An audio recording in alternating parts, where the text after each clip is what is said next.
tentang masalah nggak rela. Ini judul diambil dari pemahaman atau tafsir terhadap surat Asy-Syarah atau surat Al-Insyirah. Karena memang seperti yang saya sampaikan pada pekan yang lalu dan beberapa pekan sebelumnya, kalau acara tongkrongan ilmu kita di Rabu malam akan coba kita bedah ayat-ayat atau surat-surat yang populer di masyarakat, dan itu kita coba jadikan semacam standar ataupun quote ataupun petunjuk dalam hidup kita. Nah, kalau sebelumnya kita membahas tentang surat Ad-Duha, surat yang bercerita tentang galau, sedih, ngerasa sendiri, terus motivasi untuk tetap berserah kepada Allah, bahwa Allah gak pernah ninggalin kita, dan seterusnya dan seterusnya. Pada malam ini kita akan membahas tentang kelanjutan dari surat Ad-Duha, yaitu surat Al-Insyirah atau juga dikenal dengan surat Asy-Syarah. Judulnya memang agak sedikit bebas, yang jelas nanti temanya akan berkaitan dengan surat tersebut, tentang gimana caranya biar sesuatu yang bikin kita tadinya gak rela jadi rela. Gimana caranya kita rela seseorang yang dekatnya dengan kita tapi nikahnya sama orang lain.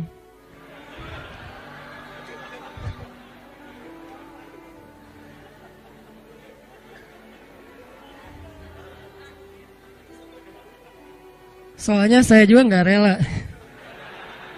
Enak aja. Gimana caranya kayak gitu? Maaf ya, saya belum pernah ngerasain sakit sejauh itu, sedalam itu. Sesakit-sakitnya saya masih ada obatnya.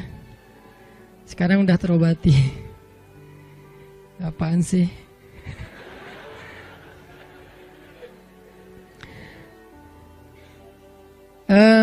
Gimana caranya kita bisa rela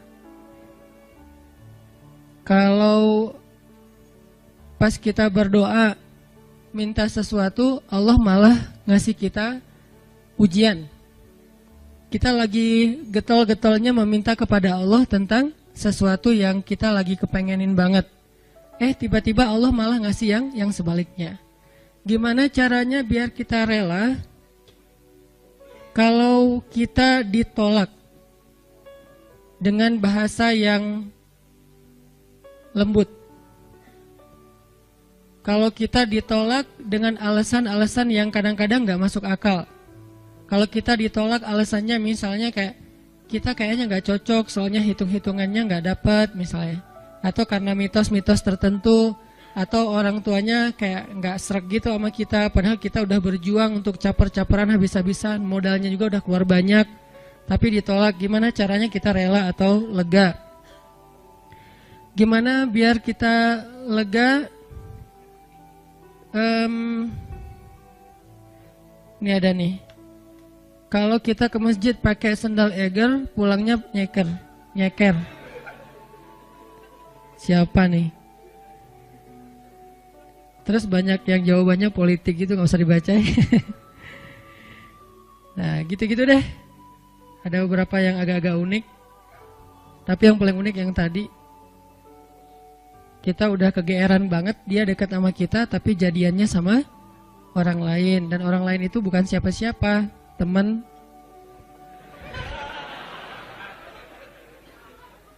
Nah, itu jahat banget.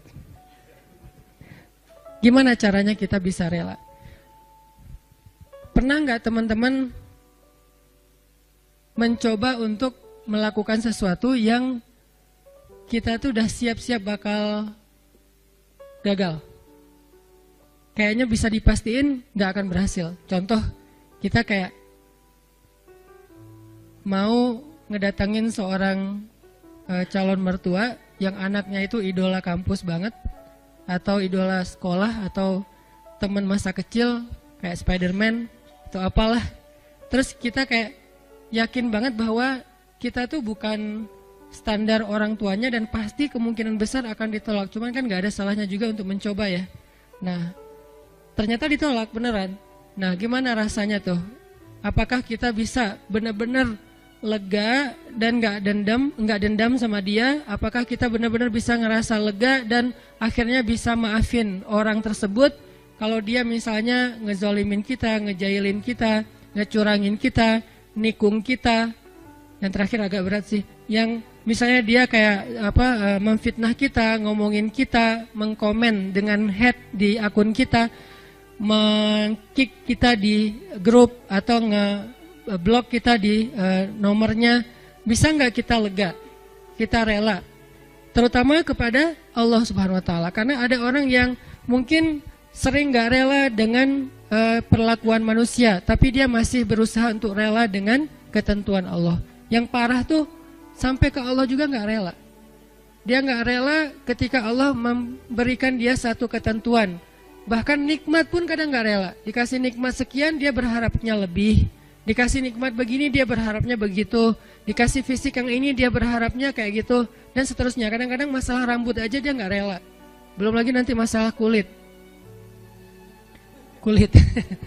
Belum lagi nanti masalah tinggi badan, masalah apa segala macam yang sifatnya emang takdir dia diciptakan kayak gitu. Beda dengan mungkin kalau yang masalah-masalah katakanlah misalnya kayak sesuatu yang sifatnya karena usaha kita kayak berat badan atau jerawatan atau apa, ini kan relatif ya. Tapi kalau emang udah takdirnya kayak gitu, dia nggak rela. Termasuk dia nggak rela dengan ketentuan Allah, dia seorang laki-laki sehingga dia pengen jadi ya transgender gitulah, pengen jadi cewek, terus dia cewek pengen jadi cowok, terus dia bingung gitu, kok dua-duanya nggak enak ya, terus saya jadi apa gitu kan ya. Nah, ini nggak rela gitu kan. Nah, ini semuanya adalah tentang syarhus sadar, berlapang dada. Berlapang dada pertama yang paling penting adalah berlapang dada terhadap ketentuan Allah, yang kalau dalam bahasa fikihnya kadang disebut dengan istilah takdir. Disebut dengan istilah takdir. Atau berlapang dada dengan sikap-sikap orang kepada kita. Seberapa besar lapang dada kita sehingga dada kita itu muat dengan kesalahan orang. Makin lapang, makin banyak kesalahan orang yang muat di dalam dada kita. Nggak sampai bikin kita nyesek. Jadi ada kesalahan masih lapang, nggak nyesekin kita, jadi kita masih santai. Kan orang kalau lapang, sebutlah kita kayak di sebuah ruangan atau di mobil aja nih. Kebenaran mobilnya mobil city car yang memang dua row gitu, seatnya cuma 4 orang. Nah, kalau masuknya cuma kita driver nih, masuk 1 orang teman, kita merasa sempit nggak? Enggak. Atau kita jadi penumpang sama driver, masuk 1 orang teman masih biasa. Masuk yang ketiga jadi 4 orang sekarang masih biasa. Masuk yang kelima, yang keempat jadi 5 orang, mulai agak-agak gimana gitu, apalagi duduk di belakang kan ya. Nah, kebayang nggak kalau mobilnya bus?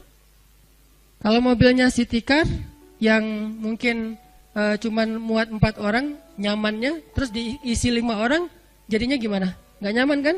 Tapi kalau bus diisi 5 orang, masih nyaman, leluasa, karena emang isinya harusnya 35, 40. Nah, artinya dada kita itu sesek tergantung kelapangannya, bukan tergantung masalahnya. Ada orang yang masalah sepele bikin dia nyesek. Ada orang yang masalahnya udah luar biasa, dia masih kayak biasa-biasa aja. Kenapa? Bedanya bukan masalahnya, tapi yang membedakan itu adalah syarhus sadarnya, lapang dadanya. Ada orang ketika diomongin dengan satu komen negatif, hate yang masih wajar lah ya, cuman kayak misalnya bilang ria gitu doang, dia udah langsung rame gitu, udah langsung di replay, langsung terus dia kayak ngedebat gitu, langsung di blok, langsung dia kalau perlu akunnya juga ditutup, dia nggak mau pakai lagi Instagram pundung gitu, pundung Visosmed misalnya. Ini gara-gara apa? Gara-gara ada satu haters yang satu kata doang, ria, sombong. Ini artinya bukan masalahnya terlalu besar, tapi dadanya mungkin belum lapang. Dan itu juga berlaku kepada pasangan, berlaku kepada keluarga, berlaku kepada orang tua, berlaku kepada guru, berlaku kepada banyak urusan hidup kita. Kadang-kadang satu kata bikin kita nyesek. Tapi ada orang lain yang udah 1000 kata dan katanya semuanya bold, dia biasa-biasa aja. Kenapa? Mungkin 2 kemungkinan. Dia orangnya cuek, orang yang nggak mau ngikutin kayak gitu-gitu, dan itu juga bisa jadi buah dari kelapangan dada. Atau kemungkinan kedua adalah dia dadanya emang lapang, hatinya emang lapang, Sehingga salah satu yang kita selalu doain itu apa? Rabbi syrahli, malah sebelum yang lain-lain, Rabbi syrahli sadri. Inilah yang diminta oleh Nabi Musa ketika Nabi Musa diutus kepada Firaun. Allah berfirman di surat Toha, idhab ila Firaun innahu tagha. Pergilah kamu kepada Firaun, dia itu jahat banget. Tagha itu jahat banget. Tagha itu zalim banget. Tagha itu durhaka. Tagha itu sangat sombong. Tagha itu udah luar biasa kejahatannya. Bukan lagi orang yang kejahatannya masih wajar. Udah di atas wajar, namanya tagha. Innahu tagha. Firaun itu luar biasa jahatnya. Apa kata-kata Musa? Musa nggak bilang, ya Allah beri saya senjata. Karena kalau Musa minta senjata, Allah bakalan kasih senjata yang bisa ngalahin Firaun. Musa nggak bilang, ya Allah kasih saya misalnya harta supaya saya bisa ngebeli semua kekayaan Firaun, kekuasaan Firaun saya bayarin aja lebih daripada Qarun. Malah yang diminta oleh Musa dalam misi yang sangat berat itu apa? Qala rabbi syrahli sadri. Itu pertama yang diminta sama Musa. Musa berdoa setelah Allah memberi dia perintah. Kata Musa, rabbi syrahli sadri. Ya Allah lapangkan dada saya. Baru yang kedua, wa yassirli amri. Ya Allah mudahkan urusan saya. Jadi kalau dadanya udah lapang, maka urusannya jadi mudah. Kalau dadanya udah lapang, maka hidupnya jadi mudah. Kalau dadanya udah lapang, maka hubungan dengan pasangannya jadi mudah. Kalau dadanya udah lapang, maka hubungannya dengan partner atau teman kerja, tim bisnis kita jadi mudah. Kalau dadanya udah lapang, maka teamwork kita dalam suatu usaha sosial, gerakan dakwah atau apapun jadi mudah. Wa yassirli amri. Baru setelah itu, wahlul 'uqdatan min lisani yafqahu qauli. Selesai? Belum. Yang kita nggak bacain, yang keempatnya, waj'alli waziram min ahli Haruna akhi. Dan beri saya juga seorang pendamping yang dia pintar ngomong dan dia itu lebih ngerti realitasnya, lebih tahu apa yang terjadi di sana, saudara saya Harun, supaya kami bisa sama-sama berdakwah kepada di sisimu ya Allah. Jadi yang pertama banget diminta oleh Musa menghadapi Firaun aja lapang dada. Kenapa? Karena kalau Allah kasih kelapangan dada untuk Musa, kejahatan Firaun itu nggak bikin Musa nyesek. Kebayang ya, orang yang lapang dada diperlakukan oleh Firaun aja masih belum nyesek. Gimana kalau suaminya bukan Firaun? Kan banyak ibu-ibu atau istri-istri bertanya, Ustadz gimana menghadapi suami yang pemarah, suami yang galak, suami yang nggak setia, suami yang suami. Sekian banyak kesalahan suaminya. Lebih besar mana dengan kesalahan Firaun?